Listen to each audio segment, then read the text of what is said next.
So, I got a call from the neighbor's son's girlfriend the other day.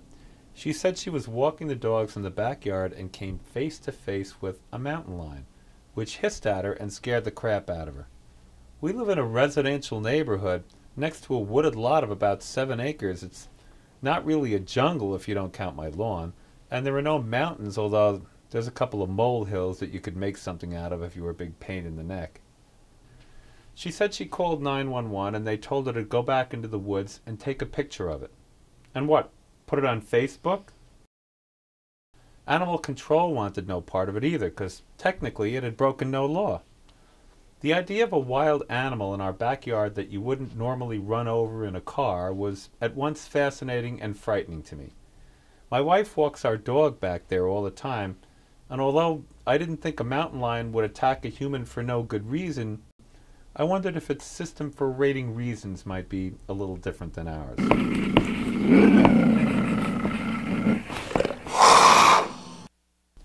I thought I had better get out there and, well, to tell you the truth, I did not have a fully constructed plan in place. I put on a jacket and long pants, even though it was about 90 degrees, thinking that if it bit me, neither of those garments had been recently laundered, and I would have the last laugh as I lay dying. Ha! I put on a hat in case it wanted to bite my hair, and I took along a weapon. The deadliest thing I could find in the garage was a pickaxe. Once I was in the woods, I looked down at my hand and said, "What am I going to do with a pickaxe? I may as well plan to conk it over the head with a ball-peen hammer or jab it with a shish kebab skewer." I went running back to the house and found my father's Winchester 94, the gun that won the West. The gun that won the West, as my dad never tired of telling me. I have a dog, but the dog always looks like it's smiling, and the only way it could ever harm a stranger is if it licks off all his skin and his organs fly out and go flopping around the room. I thought I'd better test fire the weapon to see if it still worked after all these years. I mean, what if the wildcat pounces on me and I pull the trigger and the thing goes doink and nothing comes out? Or worse yet, the mountain lion puts his finger in the barrel and the thing explodes into my face. So I dug up the bullets to go with the gun, and even though the box said best if used before 1974, I should have asked my dad, wasn't the friggin' West won by 1974? I figured, what's the worst that could happen?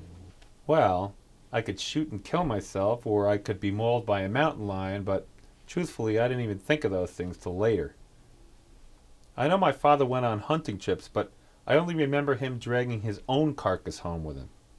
So I put a shell into the chamber and picked a place to test fire the rifle.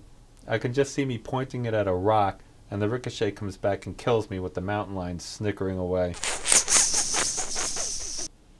I pulled the trigger, and the noise was a deafening, echoing cacophony that must have been heard for 3 miles. I'm hoping that at least maybe I struck oil like Jed Clampett and I could move to Beverly Hills where the mountain lions are more laid back. As I went farther into the woods, everything seemed scary to me.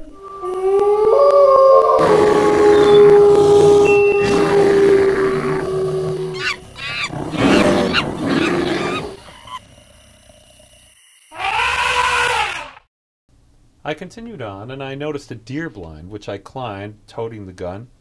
I saw movement in the distance. A deer?